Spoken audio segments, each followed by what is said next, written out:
죄송합니다. 갑자기 동영상을 찍고 있는데 그 코로나에 대한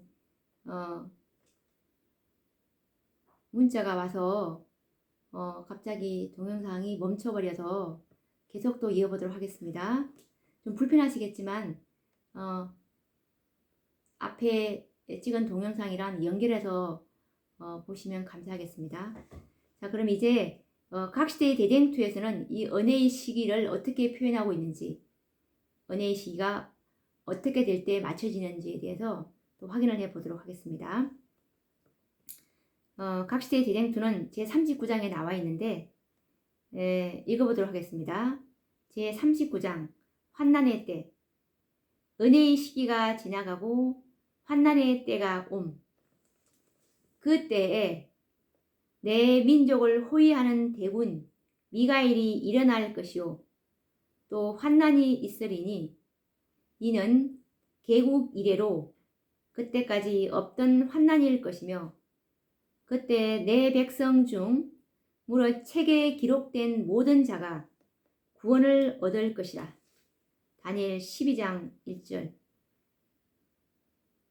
여기서 내 민족을 호위하는 대군 미가엘이 일어난다는 뜻은 바로 중보 사업을 그치는 은혜의 시기 끝을 말하는 것입니다. 또 계속 읽어보도록 하겠습니다.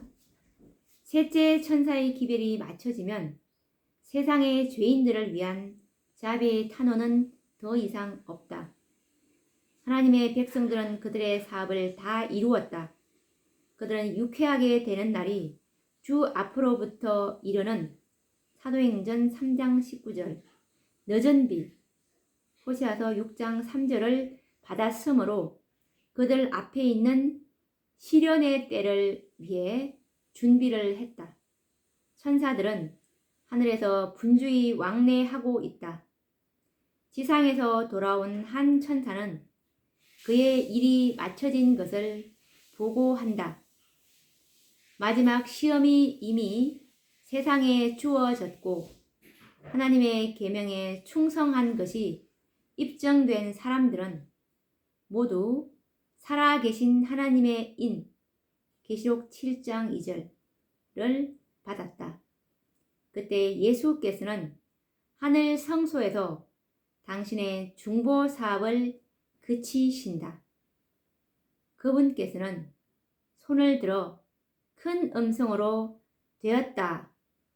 계시록 16장 17절이라고 말씀하신다. 그리고 그분께서 불의를 하는 자는 그대로 불의를 하고 더러운 자는 그대로 더럽고 의로운 자는 그대로 의를 행하고 거룩한 자는 그대로 거룩되게 하라. 계시록 22장 11절이라고 엄숙히 선언하시자 온 하늘의 천사들은 그들의 면류관을 벗는다. 생사간에 모든 사람의 운명이 결정된다. 그리스도께서 당신의 백성들을 위해 속죄의 사업을 마치시고 그들의 죄를 도말하셨다.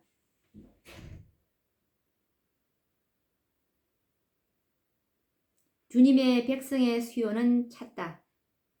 나라와 권세와 온 천하 열국의 위세는 바야흐로 구원의 후사들에게 주어지고 예수께서는 만왕의 왕, 만주의 주로 통치하시게 된다. 주님께서 성소를 떠나실 때 이 땅의 거민들에게는 암흑이 덮인다. 이처럼 두려운 시기에 의인들은 중보자 없이 거룩하신 하나님 앞에서 살아야 한다. 악인들을 누르고 있던 억제는 제거되고 사탄이 마침내 회개하지 않는 자들을 완전히 지배하게 된다. 하나님의 오래 참으심은 끝났다. 세상은 하나님의 은혜를 거절하고 그분의 사랑을 멸시하고 그분의 율법을 유린하였다. 악인들은 그 은혜의 시기에 주어진 기회를 잃어버렸고 계속해서 거절당한 하나님의 영은 마침내 거두어졌다. 하나님의 은혜로 보호를 받지 못하기 때문에 그들은 악한 자 마귀에게서 방어되지 못한다. 사탄은 이 땅의 거민들을 최후의 큰 환난 가운데 빠뜨릴 것이다. 하나님의 천사들이 인간의 감정에 거센 바람을 막아주지 않으면 각종 투쟁의 요소들이 쏟아져 나올 것이다. 자, 이제 우리가 차근차근 또 한번 살펴보도록 하겠습니다. 다니엘 12장 1절 말씀처럼 그때 내 민족을 호위하는 대군 미가엘이 일어난다고 했는데 이 그때가 바로 조금 전에 말한 살아계신 하나님의 인치는 천사가, 셋째 천사가 예수님 수요가 다 찼습니다. 마지막 그 14만 4천의 자리를 채우는 그 한 사람이 이미 다 끝나니까 그 천사가 보고를 하는 장면이잖아요. 그럴 때 예수님께서 중보하시던 향로를 던지시고 되었다라는 말씀입니다. 그래서 셋째 천사의 기별이 이제 맞춰지면 더 이상 죄인들을 위한 탄원이 없게 됩니다. 왜냐하면 셋째 천사의 기별은 인치는 기별입니다. 아까 셋째 천사의 사업이 예수님께서 지성소에 들어가셨을 때 시작이 되었고 그 셋째 천사의 사업과 사명은 살아계신 하나님의 인을 치라는 이 살아계신 하나님의 인의 수요는 계시록 7장 4절을 보시면 14만 4천 명에게만 예수님께서 특별히 계획하신 분량이 있었습니다. 그 분량을 다 마지막까지 치니까 예수님께서 이제 중보사업을 끝내시는 그 말입니다. 그래서 이제 이 말씀을 다시 한 번 더 확인을 해보면 지상에서 돌아온 한 천사라고 했는데 이 지상에서 돌아온 한 천사가 바로 예수님께서 지성소에 들어가셨을 때 지성소에서 합당한 백성, 즉 흠도 점도 없는 그런 완전한 품성의 소유자들에게만 처지는 살아계신 하나님의 인입니다. 그래서 이 지상에서 돌아온 한 천사가 그의 일이 마쳐진 것을 보고했다고 했는데 그의 일은 곧 인치는 사업이잖아요. 인치는 사업이 끝났다고 보고하고 그리고 마지막 시험이 이미 세상에 주어졌고 하나님의 계명에 충성한 것이 입증된 사람들, 이 사람들이 곧 14만 4천이지 않습니까? 이 사람들은 모두 살아계신 하나님의 인을 받았다고 했습니다. 그때에 예수께서는 하늘 성소에서 당신의 중보 사업을 그치신다라는 말씀에서 우리가 예수님의 은혜의 시기가 어떻게 될 때 맞춰지는지 우리가 살아남은 이들 402페이지를 확인했고 그리고 초기 문집 279페이지 셋째 천사의 기별의 마침이라는 장면도 우리가 확인을 했고 그리고 각시대의 대쟁투 제39장 환난의 때에 나와 있는 그 은혜의 시기가 또 어떻게 맞춰지는지에 대해서 이렇게 지금 세 부분에서 확인을 할 수 있었습니다. 그래서 결론은 살아계신 하나님의 인, 즉 14만 4천이 수효가 차면은 예수님께서 지성소의 중보 사업을 마치면 은혜의 시기가 맞춰진다는 결론에 우리가 도달할 수가 있습니다.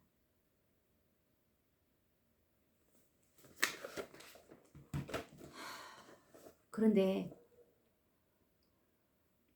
더 두려운 것은 이 14만 4천의 셋째 천사의 사업이 예수님께서 지성소에 들어가셨을 때부터 시작이 되었다는 것입니다. 그것은 곧 14만 4천의 인침이 그때부터 시작되었다는 것을 우리가 알 수 있습니다. 그것은 곧 하나님의 품성을 온전히 드러낼 자들, 그리스도의 의를 소유한 자들에게 처지는 인이 살아계신 하나님의 인인데,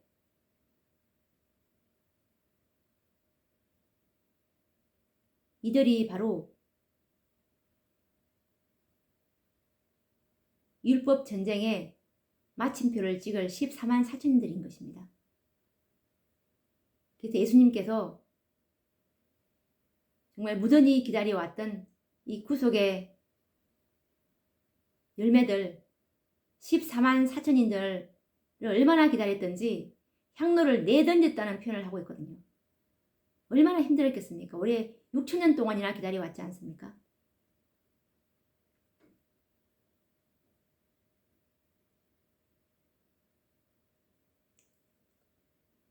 마태복음 20장을 보시면 이 셋째 천사의 이 사업은 지금 우리가 지성소 시대를 대속제일이라고 하는데, 5번의 포도원 품꾼을 이 추수 사업을 위해서, 이 인치는 사업을 위해서 5번의 그 품꾼을 부르는 비유가 나와 있습니다. 제가 뭘 말씀드리고 싶으냐 하면, 이미 5번의 그 품꾼이 5번째가 나왔다는 것입니다. 이 5번의 품꾼은 바로 계시록 14장의 세 천사의 기별과 각 시대의 대쟁투,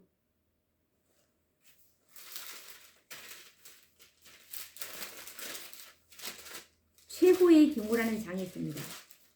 최후의 경고가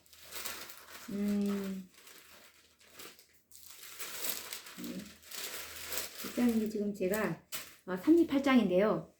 38장 최후의 경고라는 장이 있는데, 이 마지막 사업은 셋째 천사가 끝내는 것이 아니고 계시록 18장 천사들이 끝을 낸다고 나와 있습니다.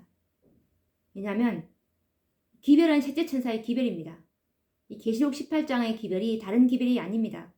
셋째 천사의 기별인데, 셋째 천사의 사업을 맡은 이 땅에 셋째 천사로 대표되는 이 땅에 재림교회가 그 사업을 마치지 못했기 때문에 계시록 18장의 기별을 깨닫고 그 진리를 증거하는 자들이 마쳐지게 되는데요.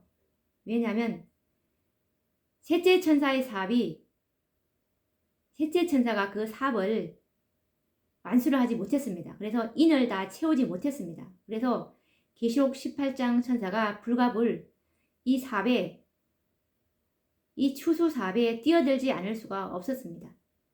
그래서 마태복음 20장에 보시면 5번 포도원 품꾼이 바로 3번의 품꾼이 세천사의 기별이고, 그 2번의 품꾼은 계시록 18장에 그 2번의 또 추수꾼들이 나옵니다.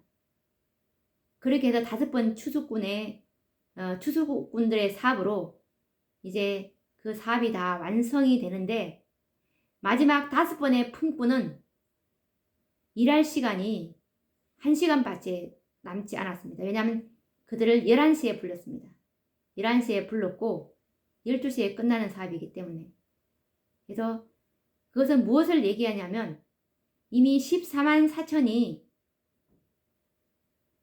인이 다 쳐지고 있다는 뜻입니다. 왜냐하면 5번의 기별을 깨달은 자들이 이미 이 땅에 있다는 사실입니다. 이 땅에 나타났기 때문에 이 추수꾼들의 추수 사업은 1시간밖에 남지 않았습니다. 이 얼마나 두렵고 엄숙한 일입니까? 그런데 이것들을 가르치고 있는 교회가 없습니다. 그래서 준비를 하지를 못하고 있습니다.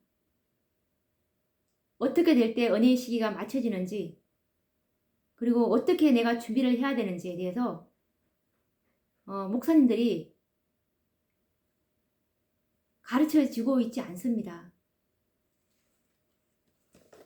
너무나 안타까운데요.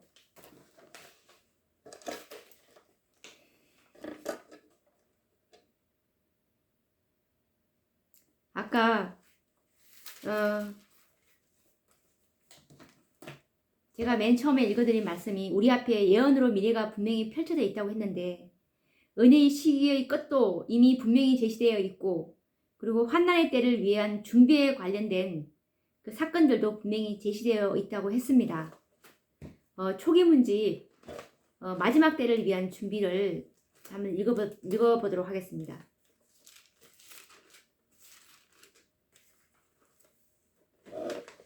초기 문집 마지막 때를 위한 준비는 제16장인데요. 영문 페이지는 71페이지입니다. 한번 읽어보도록 하겠습니다. 나는 많은 사람이 환난의 때 대제사장이 성소에 없는 상태에서 주의 안전에서 살 수 있도록 되어야 한다는 것을 깨닫지 못하고 있는 것을 보았다. 살아계신 하나님의 인을 맡고 환난의 때에 보호함을 받게 될 자들은 예수의 형상을 충만하게 반사하여야 한다. 여기서 우리가 확인할 수 있는 것은 환난의 때에 보호함을 받게 될 자들은 살아계신 하나님의 인을 맞아야 된다는 사실입니다. 이 살아계신 하나님의 인은 아까 우리가 확인했듯이 14만 4천인들, 즉 예수님의 품성으로 온전히 변화된 자들이라고 우리가 확인을 했는데, 이 자들만이, 이 14만 4천인들만이 환난의 때에 보호함을 받게 될 자들이라고 지금 말씀하고 계십니다. 그래서 이들은 곧 예수의 형상을 충만하게 반사해야 된다고 지금 말씀하고 계십니다. 재림 성도 여러분, 지금 예수의 형상을 충만하게 반사하기 위해서 준비하고 계시나요? 또 계속 읽어보도록 하겠습니다. 나는 많은 사람이 그렇게도 필요되는 준비를 게을리 하면서 자기들이 주의 날에 설 수 있고 그분의 안전에서 살기에 합당하게 해줄 늦은 비와 새롭게 되는 때를 기다리고 있는 것을 보았다. 이거 뭐냐면 지금 늦은 비 운동이 참 많이 일어나고 있는데요.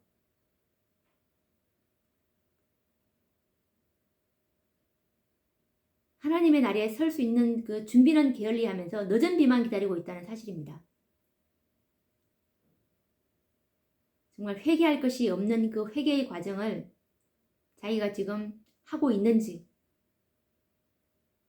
예수님과 같은 그 심령의 순결과 동기의 순결을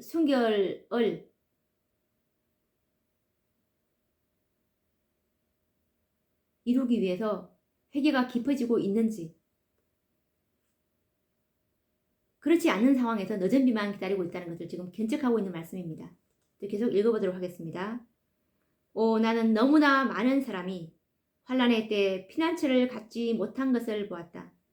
그들은 필요한 준비를 게을리 하였으므로 사람들로 하여금 거룩한 하나님 앞에서 살 수 있게 해주는 새롭게 함을 받을 수 없었다. 선지자들의 경고를 거절하고 모든 진리에 순종하여 그들의 영혼을 정결케 하는 데 실패하고 또 그들의 상태가 실제보다 훨씬 더 좋다고 믿기를 좋아하는 자들은 재앙이 내릴 때 건물을 위하여 적합하게 깎여지고 다듬어지지 않았음을 알게 될 것이다. 그러나 그때는 준비할 시간이 없을 것이다. 하나님 앞에서 그들의 처지를 변호해 줄 중재자도 없을 것이다. 이런 일이 있기 전에 엄숙하고 무서운 선언이 있게 될 것이다. 불의를 하는 자는 그대로 불의를 하고 더러운 자는 그대로 더럽고 의로운 자는 그대로 의를 행하고 거룩한 자는 그대로 거룩되게 하라. 누구라도 저지르기 쉬운 모든 죄와 교만과 이기심과 세상을 사랑하는 마음과 모든 옳지 못한 말과 행동을 극복하여 승리를 얻지 못한다면 그들은 결코 새롭게 함을 얻지 못할 것을 나는 보았다. 그러므로 우리는 주께로 더욱더 가까이 나아가 우리가 주의 날에 있을 대쟁투에 설 수 있도록 필요한 준비를 갖추는 일에 열심을 내야 할 것이다.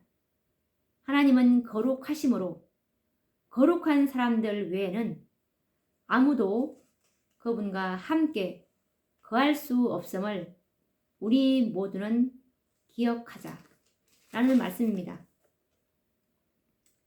자, 여기서 정말 너무도 많은 사람이 이 환난의 때 7장, 즉 야곱의 환난 때 피난처를 갖고 있지 못하다고 했습니다. 이 피난처는 곧 살아계신 하나님의 인, 덮개와 보호막입니다. 14만 4천인들 외에는 이 7장 때 보호를 받지 못한다는 말씀입니다. 그래서 이 살아계신 하나님의 인을 받지 못한 이유가 그들의 영혼을 정결케 하는 일에 실패했기 때문에, 그리고 또 자신들의 상태가 실제보다도 훨씬 더 좋다고 믿고 있기 때문이라고 말씀하고 계십니다. 이 정도면 됐어. 난 이 정도면 준비가 됐어. 이 정도면 깨끗해. 우리의 모범은 예수 그리스도의 품성입니다. 그 품성이 우리를 정죄할 것입니다. 그 품성과 같지 않는다면 결코 살아계신 하나님의 인인 14만 4천인 가운데 들지 못하므로 환난의 때를 위해서 준비가 되지 못할 것입니다. 그래서 우리에게서 정말 저지르기 쉬운 모든 죄와 교만, 이기심, 그리고 세상을 사랑하는 마음, 그리고 모든 옳지 못한 말과 행동을 극복해야 하는 것이 지금 우리들이 이 은혜의 시기에 해야 될 일입니다.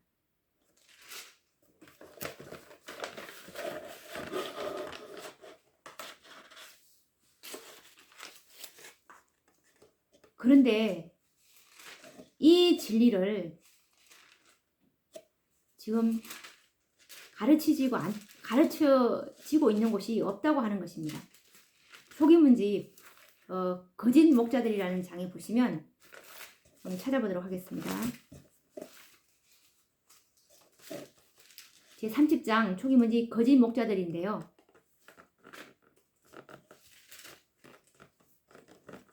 이 마지막 사건에 관한 그 예언과 그리고 은혜의 시기 마침이라는 이런 예언을 가지고 있는 교회는 딱 한 군데밖에 없다고 지금 말씀하고 계시는 그 말인데 제가 한번 읽어보도록 하겠습니다. 이 교회는 현대 진리를 가리키는 곳입니다. 그래서 우리가 지금 이 마지막 시대에 들어야 될 진리가 바로 이런 것들입니다. 언제 은혜의 시기가 맞춰지는지, 그리고 우리가 어떻게 이 환난을 위해서 어떻게 준비를 해야 되는지를 가르치는 곳을 찾아야 됩니다. 평안하다, 안전하다 그러는 곳은 하나님의 참교회가 아닙니다. 그럼 읽어보도록 하겠습니다. 재림 신도라고 공언하는 여러 다른 종파들이 각각 부분적인 진리를 가지고 있지만 전체적인 진리는 하나님께서 당신의 날을 위하여 준비하고 있는 그의 자녀들에게 주셨다. 그분은 또 다른 종파들이 알지도 못하고 이해하지도 못할 진리를 그들에게 주셨다. 주님께서는 그들, 즉 각 종파에 속한 자에게 닫아두신 일들을 그것을 알고 이해할 수 있는 이들에게 열어놓으셨다. 여기서 말씀하고 계시듯이 이 전체적인 진리는 하나님께서 당신의 나를 위해서 준비하고 있는 한 무리, 이 무리에게만 하나님께서 위탁하셨다는 말씀입니다. 그래서 오늘날 우리가 이 먹어야 될 진리가 이 현대의 진리인데, 이 현대 진리를 지금 먹이고 있지 못한다는 사실로 그런 곳에서 있다가는 우리가 피난처를 갖지 못할 것입니다. 자, 그러면 오늘날 어떤 진리를 우리가 먹어야 되는지 한번 읽어보도록 하겠습니다. 이 초기 문집에 보시면 현대의 진리란 말이 너무나 많이 나옵니다. 그러면 하나님의 말씀 속에는 귀중한 진리가 많이 들어있다. 이 말씀은 초기 문집 63페이지에 나오는 말씀입니다. 다시 한번 읽어보도록 하겠습니다. 하나님의 말씀 속에는 귀중한 진리가 많이 들어있다. 그러나 오늘날 양떼들에게 필요한 것은 현대의 진리이다. 나는 기별자들이 현대의 진리의 핵심에서 벗어나 양떼를 결합시키고 영혼들을 성화시키는 일에 적합지 않은 주제들을 강조할 위험을 보았다. 사탄은 하나님의 사업을 망치기 위하여 이 일에 가능한 모든 수단을 동원할 것이다. 그러나 2300주야와 관련된 성소 문제와 하나님의 계명과 예수의 믿음 등과 같은 주제들은 과거의 재림운동을 설명해주고 현재 우리의 위치를 보여주는 동시에 의심하는 자들의 신앙을 일으켜주고 영광스러운 미래를 확정시켜주는데 아주 적절한 것들이다. 이러한 기별이 기별자가 심사숙고해야 할 주요한 주제들인 것을 나는 여러 번 보았다. 자, 여기서 지금 하나님의 말씀 속에는 하나님의 말씀은 다 정말 진리죠. 예, 정말 귀중한 진리지만 오늘날 양떼에게 필요한 것은 현대 진리라는 말씀입니다. 그런데 이 현대 진리의 핵심에서 벗어나 그냥 평이한 설교를 많이 하고 있습니다. 이것은 결코 이 일요일 금년과 마지막 대환란인 야곱의 환란을 결코 이런 말씀으로는 우리가 믿음의 준비가 되지 않기 때문에 통과를 할 수가 없습니다. 그래서 2300주야와 관련된 성소 문제, 하나님의 계명, 예수 믿음, 2300주야와 관련된 성소 문제가 바로 다니엘 8장 14절이지 않습니까? 2300주야까지니 그때 성소가 정결하게 되리라는 말씀에서 이것이 바로 죄의 도마를 받을 살아계신 하나님의 인을 받을 14만 4천을 가리키는 것입니다. 지금 오늘날 우리는 이 14만 4천이 안에 어떻게 하면 들어갈 수 있는지 이것에 대한 깊은 연구가 이루어져야 됩니다. 지금 어디에 와 있는, 우리의 위치가 어디에 와 있는지 이것을 가리키는 교회가 지금 하나님께서 이끄시고 계시는 교회입니다. 이것을 가리키고 있지 않다면 그것은 이미 촛대가 옮겨진 것이라고 봐야 됩니다. 그래서 성도님들이 정말 오늘도 제 말씀을 듣고 계신다면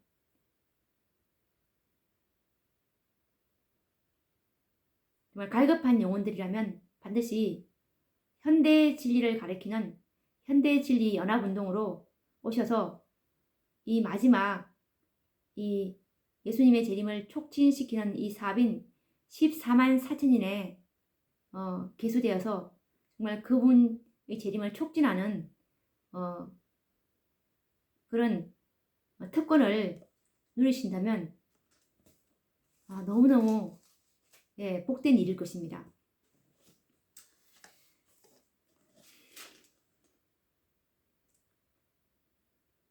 그래서 정말 오늘은 우리가 은혜의 시기가 어떻게 될 때 맞춰지는지, 그리고 이 14만 4천이 수요가 다 채워질 때 예수님께서 중보하시던 향로를 내려놓게 되며, 그리고 이 인은 마태복음 20장의 비유처럼 마지막 다섯째 품꾼의 그 사업이 1시간에 이루어지는 사업이기 때문에 1시간만 지나면 그 수요가 다 개수된다는 것을 우리가 짐작할 수 있듯이, 이미 다섯째 운동이 시작되었다는 것, 계시록 18장의 그 기별을 깨달은 그 기별자들이 지금 이 운동을 하고 있다는 것을 아신다면 지금 시간이 얼마 남지 않았다는 것을 알 수가 있을 것입니다. 그러면 또 다음 시간에도 이 구속의 경륜과 관련된 그런 주제를 가지고 찾아뵙도록 하겠습니다. 감사합니다.